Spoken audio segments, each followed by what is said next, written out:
ہم آج یہاں قرآن اکیڈمی کوٹ رضا کشن کے زیر اہتمام منعقد ہونے والی اس عظیم الشان تکمیل قرآن میں جمع ہیں، جہاں دو خوش نصیب بچوں حافظ محمد طہ عامر اور حافظ محمد زید عامر نے اپنے سینوں کو کلام الہی کا امین بنایا، اور یہ سعادت محض ان بچوں کی نہیں بلکہ ایک عظیم باپ کی تربیت،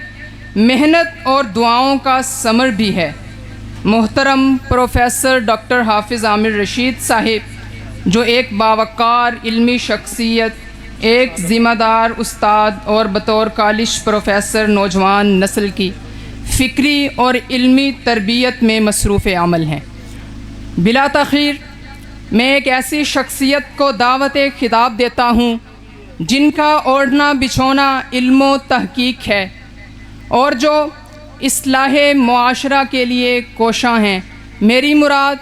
پروفیسر ڈاکٹر حافظ ارشد صاحب، میں ان سے گزارش کروں گا کہ وہ تشریف لائیں اور اپنے چند کلمات سے ہمارے قلوب و اذہان کو جلا بخشیں۔ السلام علیکم ورحمۃ اللہ وبرکاتہ۔ الحمدللہ نحمدہ ونصلی ونسلم علی رسولہ الکریم، اما بعد فاعوذ باللہ من الشیطان الرجیم، بسم اللہ الرحمن الرحیم، ورتل القرآن ترتیلا۔ آج کی یہ بابرکت محفل پروفیسر ڈاکٹر حافظ محمد عامر رشید صاحب کے بیٹوں کی تکمیل قرآن کے حوالے سے منعقد کی گئی ہے۔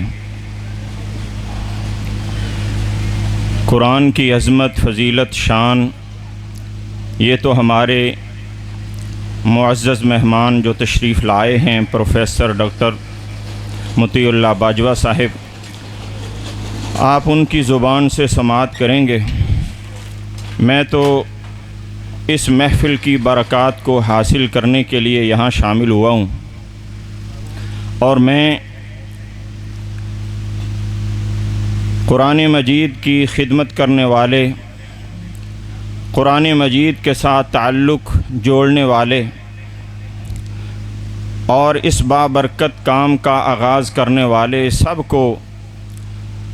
مبارکباد دینے کے لیے حاضر ہوا ہوں۔ مبارکباد کے مستحق ہیں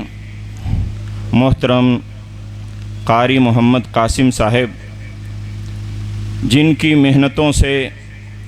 قرآن اکیڈمی کا ایک ادارہ ہماری اس تحصیل کی سطح پر تجوید کے ساتھ اور ترتیل کے ساتھ قرآن مجید کی بچوں کو تعلیم کا موقع فراہم کر رہا ہے۔ اس کے ساتھ ساتھ محترم عبدالحق زاہد صاحب،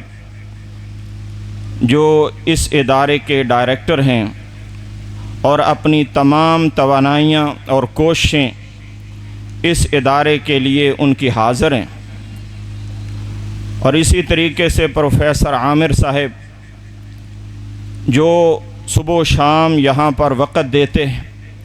باوجود کہ ان کی بے شمار مصروفیات ہیں،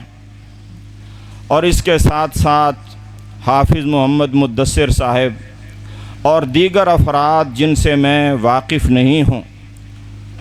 ذہنی طور پر، فکری طور پر، مالی طور پر اور وقت کے لحاظ سے جو بھی اس ادارے کے ساتھ منسلک ہے، میں سب کا تہ دل سے مشکور ہوں کہ انہوں نے اپنے آپ کو قرآن کے اس جو نبی علیہ السلام کا فرمان ہے، خیرکم من تعلم القرآن وعلمہ، اس کا مصداق بنایا ہے کہ بہترین وہ ہے جو قرآن کو سیکھتا ہے اور دوسروں کو سکھاتا ہے۔ اور ایسے ہی نبی علیہ السلام کا یہ فرمان کہ اللہ کے کچھ خاص بندے ہیں۔ صحابہ نے پوچھا اللہ کے رسول وہ کون ہیں؟ تو آپ نے فرمایا ہم اہل القرآن، وہ قرآن والے ہیں۔ تو یہاں محترم قاری قاسم صاحب، محترم عبدالحق زاہد صاحب، اور آج جن کے بچوں نے حفظ کیا ہے ان کی آمین کے موقع پر محترم پروفیسر ڈاکٹر عامر صاحب اور ان کے بیٹے، یہ سارے کے سارے خیرکم من تعلم القرآن وعلمہ اور اہل القرآن کے مصداق ہیں، اور یہ ایسے افراد ہیں کہ ان کے اوپر حسد کرنا بھی جائز ہے، اس لیے کہ رسول اللہ صلی اللہ علیہ وسلم نے فرمایا لا حسد الا فی اثنتین رجل آتاہ اللہ القرآن فہو یقرأہ بہ اللیل والنہار، دو بندوں کے اوپر حسد جائز ہے، ان میں سے ایک وہ ہے جس کو اللہ نے قرآن کی دولت سے نوازا ہے اور وہ اس قرآن کو صبح بھی پڑھتا ہے اور رات کو بھی پڑھتا ہے۔ میں بارہا محترم پروفیسر ڈاکٹر عامر صاحب کو دیکھتا ہوں، بچوں کو اپنی بائک کے اوپر بٹھایا ہوا ہے اور لا رہے ہیں، خود بھی حفظ کیا ہے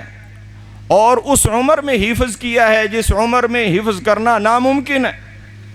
تقریباً 35-40 سال کی عمر میں، اور پھر 3 بیٹے اللہ کے فضل سے حافظ ہو چکے ہیں۔ تو پہلی بات کہ یہ آج ان کو سلوٹ کرنے کا اور ان کا شکریہ ادا کرنے کا موقع ہے، ان کی عظمت کو سلام کرنے کا موقع کہ جنہوں نے اپنے آپ کو قرآن کے لیے وقف کر دیا، اپنے بیٹوں کو قرآن کی طرف لگا دیا۔ اور دوسری بات جو اس موقع پر میں آپ تمام جو یہاں پر احباب تشریف لائے ہیں اس طرف توجہ دلانا چاہتا ہوں کہ اگر ایک وہ پروفیسر جو 35 سال کی عمر میں قرآن کی طرف راغب ہوتا ہے اور حفظ کر لیتا ہے تو ہمارا یہ شکوہ یہ جائز نہیں رہتا کہ جی ہم قرآن کو وقت نہیں دے سکتے یا ہمارے پاس اچھا ٹیوٹر موجود نہیں ہے، ہم کس سے قرآن کو جو نہ سیکھیں اور کس سے قرآن کو پڑھیں اور اس کو یاد کریں۔ یہ ہمارے لیے درس ہے، یہ ہمارے لیے ایک مثال ہے، ایک نمونہ ہے کہ اگر کوئی ماں باپ اس طرف پوری توجہ کر لے، خلوص نیت کے ساتھ ارادہ کر لے تو قرآن مجید کو حفظ کرنا اور اسے اپنے سینے میں محفوظ کرنا یہ کوئی مشکل کام نہیں ہے۔ یہ آج کی محفل سے ہمیں سبق ملتا ہے کہ ہم اس کام کو اگر خلوص نیت کے ساتھ اور پورے عزم کے ساتھ سوچ لیں کہ میں نے حفظ کرنا ہے، قرآن کو سیکھنا ہے، تو یہ مثال ہمارے سامنے 9-9 10-10 سال کے بچے اور خود حافظ ہو گئے۔ اللہ تعالی ہمیں آج کی محفل سے یہ سبق حاصل کرنے کی توفیق عطا فرمائے۔ اور تیسری بات جو میری تجویز ہے وہ یہ ہے کہ مجھے علم ہے کہ اس ادارے میں صبح کے وقت بچوں کو خطاطی بھی سکھائی جاتی، حفظ تو ہے ہی اور ترتیل تجوید کے ساتھ ناظرے کا اہتمام بھی ہے، لیکن اس کے ساتھ ساتھ بچوں کی خطاطی کے اوپر بھی توجہ دی جاتی ہے، اور یہ بہت بڑی ضرورت۔ آج کے دور میں جب بچے موبائل کی طرف راغب ہیں، اپنے بچوں کو قرآن کی طرف لگانا اور اپنی